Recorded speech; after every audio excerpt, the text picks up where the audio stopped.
అందరికీ నమస్కారం. Welcome to silver screen legends.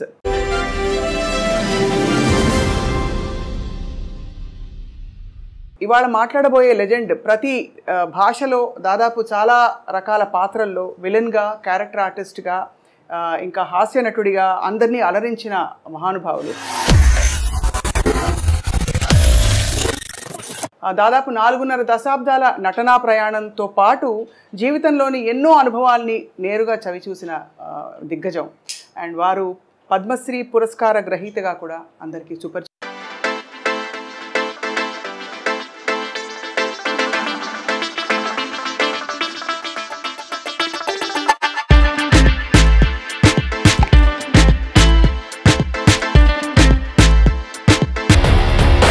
బుల్లితెరపై, అలాగే వెండితెరపై హిందీ, తెలుగు, కన్నడ, తమిళ ఇత్యాది భాషలన్నింటిలో కూడా అలరించి ఇప్పుడు 81 వసంతాలు పూర్తి చేసుకుంటున్న ఈ సమయంలో వారిని పలకరించడం మనందరికీ అదృష్టం.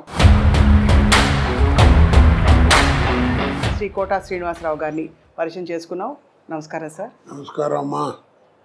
మీకు పుట్టినరోజు శుభాకాంక్షలు సార్. ధన్యవాదాలు. ఎలా ఉన్నారు సార్? నడుస్తుంది బండి. వృద్ధాప్యం అంటారు కదా, 80 దాడుతున్నాయి, 81 ఇప్పుడు. మరి ఏదో కాళ్ళు నొప్పులు, కళ్ళు నొప్పులు ఏదో అంటుండేవారు కదా, అంటాయి కదా, అది తప్పవు. మా నాన్నగారు డాక్టర్ గారు, ఆయన అదే కంకిపాడు. అయితే మా నాన్నగారి దగ్గరికి ఎవరన్నా వస్తే నీకు ఎన్నేళ్ళు రానేవాడు. 50, 60 వస్తుందండి అని ఆయన చెప్పారు అనుకో, నీకు వైద్యం ఏ వైద్యం ఏ వ్యాధికైనా చేయొచ్చు, కానీ నువ్వు 2తో జాగ్రత్తగా ఉండరా అనేవాడు. ఏమిటారా అంటే, ఒకటి కళ్ళు, 2 కాళ్ళు. ఆ 2 జాగ్రత్తగా ఉంటే నీ పని నువ్వు చేసుకోవచ్చు అని, ఎవరి మీద ఆధారపడకుండా. అవును, అది అలాగా. మీ డైలాగ్ ఒకటి ఎప్పుడు వెంటాడుతుంటుంది సార్, జిస్కే పాస్ పవర్ హోతే హై ఉస్కా రైట్ బి రాంగ్ బి రైట్ హోతా హై. గుర్తుందా సార్ ఈ డైలాగ్? ఏ సినిమాలో? సర్కార్. అది అమితాబ్ బచ్చన్ గారు ఎలాంటి ఆర్టిస్టు, ఎంత గొప్పవాడో మీ అందరికీ తెలిసిన విషయం. నేను చెబితే ఎగతాళిగా కూడా ఉంటుంది. అలాంటి ఆయనతో యాక్ట్ చేయడం అనేది సహజంగా ఎవరికైనా అదృష్టమే. అయితే ఫస్ట్ డైలాగు రామ్ గోపాల్ వర్మ గారు ఆయన ముఖం మీద ముఖం పెట్టి డైలాగ్ చెప్పి క్లోజ్ పెట్టారు. సరే, నేను డైలాగ్ కడక్కని చెప్పించాను, సింగిల్ టేక్ ఓకే అయిపోయింది.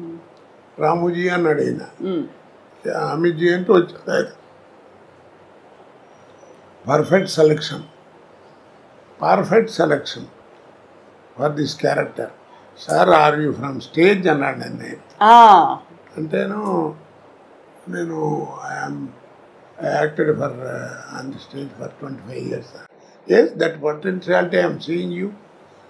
అనగానే వాళ్ళ అబ్బాయి కూడా అక్కడ ఉన్నాడు, ఏదో ఫోన్ మాడుతూ పక్కకి. అమీన్ అన్నాడు, అప్ప అని వచ్చాడు. Is mister Srinivasarao from Hyderabad. It is a great privilege to you to act with him అన్నాడు. అది నాకు అప్పుడే సర్టిఫికెట్లో అనిపించింది. అబ్బో, అవును, ఆయనతో మాట అనిపించుకోవడం మాటలు కాదు కదా. అలాగా ఒక ఇది. అలాగే రజనీకాంత్ గారు, అందరూ మీ పాత్రల పరంపర ఎవ్వరూ భర్తీ చేయలేకపోయారు సార్. ఇప్పుడు అమితాబ్ బచ్చన్ గారి ప్రస్తావన కూడా ఎందుకు తీసుకొచ్చామంటే, ఈ మధ్య ఆయన్ని కల్కి సినిమాలో చూసాం. అక్కడ కోట శ్రీనివాసరావు గారు ఉంటే బాగుండు అనిపించే విధంగా అంటే మీరు ఒక పాత్రలో ఉంటే బాగుండు అని అయితే అనిపించింది చాలామందికి. ఇప్పుడు ఇంకా యాక్టివ్గా యాక్ట్ చేస్తున్నారా సార్? చేయటం అంటే ఇప్పుడు నీళ్ళు ఎక్కువైనాయి, మధ్య బలతం పడిపోయిందమ్మా. టాలెంట్ ఎవరికి అక్కర్లా. ఇప్పుడు హీరో అప్పుడంటే ఆ రోజుల్లో టాలెంట్ ఉన్న వాళ్ళే తక్కువగా ఉండేవారు, జాగ్రత్త గట్టిగా పట్టుకుని వాళ్ళే స్థానం పట్టేవారు. ఇప్పుడు ఏమిటంటే హీరో అంటే 40 మంది 50 మంది ఉన్నారు, కమెడియన్స్ ఎంతమంది ఉన్నారో ఎవరికి తెలియదు. అలాగా ఎవరిని చెప్పలేకపోతున్నాం. ఒక పద్ధతి పాడు ఏం కనపట్లా. ఇప్పుడు సినిమా ఎక్కడ లేదు, అంతా సర్కస్. పేతా సాంగ్స్ కూడా డాన్స్ చేస్తున్నారు. ఇక్కడ సర్కస్ చూడలేక భయపడి మన ఫుడ్ కూడా పోద్దని చెప్పి సర్కస్ కూడా మూసిస్తారు. అలా తయారైపోయింది. క్వాలిటీ అవి పోయినాయి, ఆ కథలు పోయినాయి, అవన్నీ పోయినాయి.